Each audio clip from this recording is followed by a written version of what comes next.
Study IQ IAS, अब तैयारी हुई अफोर्डेबल।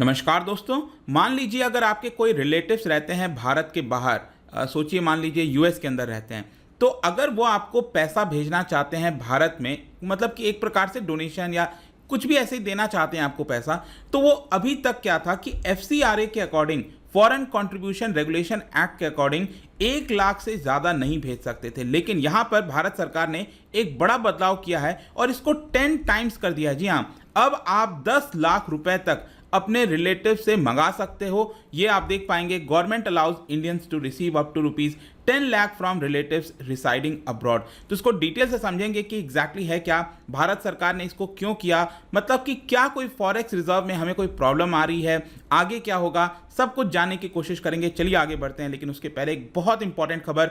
यूपीएससी की जो पूरी प्रिपरेशन है वो बहुत आसान हो गई है। इसका कारण यह है कि स्टडी IQ ने जो लाइव फाउंडेशन बैच लाया है, वो आप घर बैठकर जो क्लासरूम की फीलिंग है वो ले सकते हैं, क्योंकि यहां पर आपको 900+ आवर्स ऑफ लाइव टीचिंग कराई जाएगी।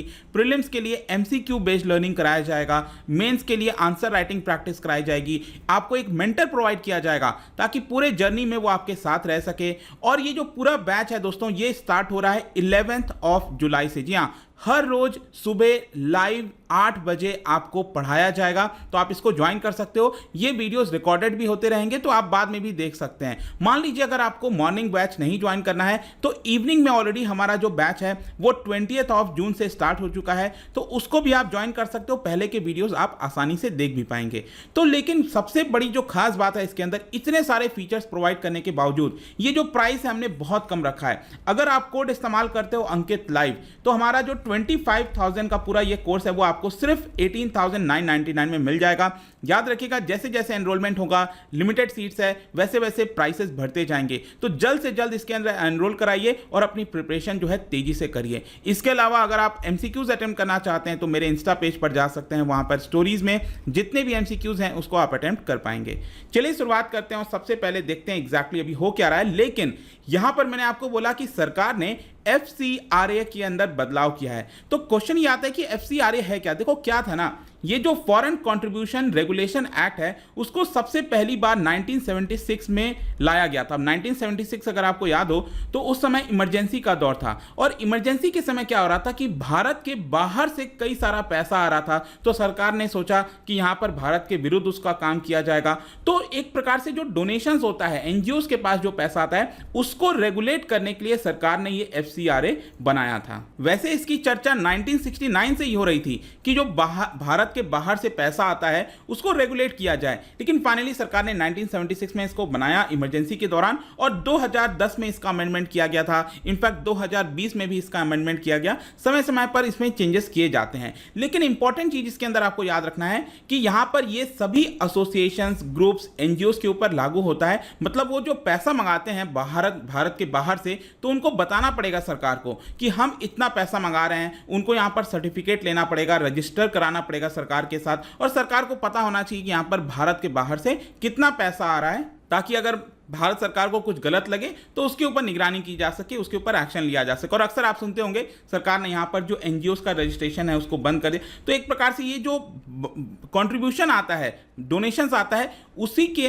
तहत जो है इनका रजिस्ट्रेशन कैंसिल होता है कई बार। और ये जो पूरा चीज है इसी के अंदर सरकार ने, मतलब कौन सी सरकार, बेसिकली जो होम मिनिस्ट्री है, उन्होंने यहां पर सैटरडे को अमेंडमेंट जारी किया और ये कहा कि ये जो FCRA एक्ट है उसके अंदर हम बदलाव कर रहे हैं। और इसमें यह चीज किया जा रहा है कि अगर आपके कोई रिलेटिव्स रहते हैं, ध्यान रखिएगा मैं रेमिटेंसेस की बात नहीं कर रहा हूं, मान लो आप भारत के बाहर गए, आप कमाने गए, वहां से आपने पैसा कमाया, तो उसको आप भारत लाना चाहते हो, वो एक अलग चीज होता है। वो तो आप कमाने गए हो, आप अपना पैसा लेकर आ रहे हो, वो एक अलग चीज है। यहां पर मैं बात कर रहा हूं जस्ट आपके कोई रिलेटिव्स आपको पैसा भेजना चाहते हैं ऐसे ही, तो उस केस में अभी तक सिर्फ 1 लाख रुपए हर साल ही अलाउड था, सिर्फ 1 लाख रुपए। लेकिन अब इसको सरकार ने बढ़ाकर 10 लाख कर दिया है। और ये तब किया गया, ये डिसीजन तब आया, उसके एक दिन जस्ट पहले फ्राइडे को सरकार ने एक और बहुत बड़ा निर्णय लिया था। एक तो आपने सुना होगा विंडफॉल टैक्स लगाया था क्रूड के ऊपर, और दूसरा यहां पर जो गोल्ड है उसके ऊपर ड्यूटी लगा दी थी। यहाँ पर जो इंपोर्ट ड्यूटी होता है उसको बढ़ा दिया था 7.5 से 12.5।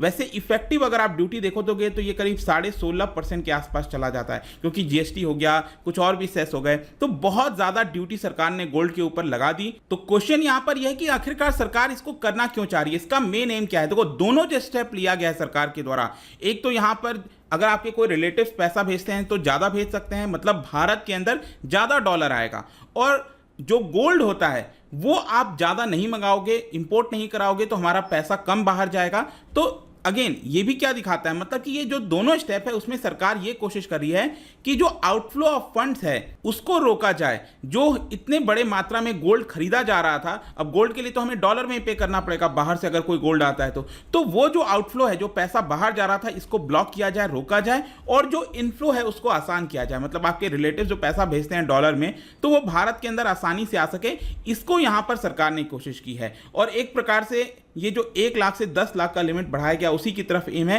कि ज़्यादा से ज़्यादा पैसा आ सके, और जब डॉलर जितना ज़्यादा आएगा उसी प्रकार से हमारा जो फॉरेक्स रिजर्व है उसमें भी बढ़ोतरी होती रहेगी। सिमिलरली जो मैंने आपको बताया, यहाँ पर 7.5 से 12.5% किया गया इंपोर्ट ड्यूटी पर, उसकी वजह से यहाँ पर आप कम इंपोर्ट कराओगे और डॉलर भी बाहर कम जाएगा। अब इसका जो डायरेक्ट इंपैक्ट पड़ेगा वो ये है कि हमारा जो करेंसी है वो स्टेबलाइज हो सकता है। आपने देखा होगा अभी जो करेंसी है वो अपने लोएस्ट स्तर पर आ गया, अपने हिस्टोरिकल लो पर आ गया है। $1 इक्वल्स टू ये करीब 79 को भी पार गया है, 79 रुपीज को भी पार कर गया है। इसके अलावा यहाँ पर जो फॉरेक्स रिजर्व है वो कम होता जा रहा है, तो इस पे कंट्रोल कर सकेंगे। इसके अलावा जो ट्रेड डेफिसिट है, अप्रैल और मई महीने का भी मैं आपको आंकड़ा बताता हूं, ट्रेड डेफिसिट भी बहुत ज्यादा बढ़ गया है। जैसे कि आप देख सकते हो यहाँ पर जो कंसर्न बताया जा रहा है कि अप्रैल के महीने में हमारा जो ट्रेड डेफिसिट था वो था $20 बिलियन, मई के महीने में जो ट्रेड डेफिसिट था वो था $24 बिलियन।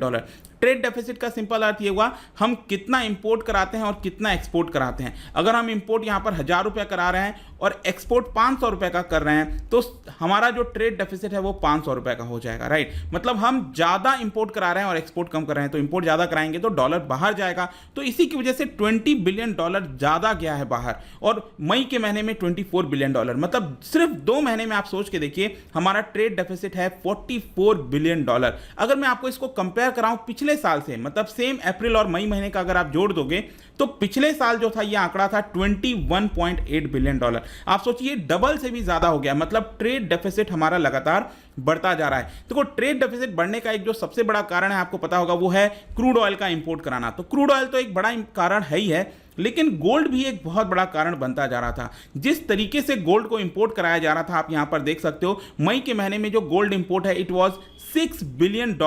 अगर मैं कंपेयर करूं इसको पिछले साल मई के महीने से, 2021 के मई महीने में सिर्फ $670 मिलियन का कराया गया। आप सोचिए इस बार ये कितना ज्यादा बढ़ गया। अगेन ये भी अराउंड 10 टाइम्स बढ़ गया है गोल्ड इंपोर्ट, $6 बिलियन।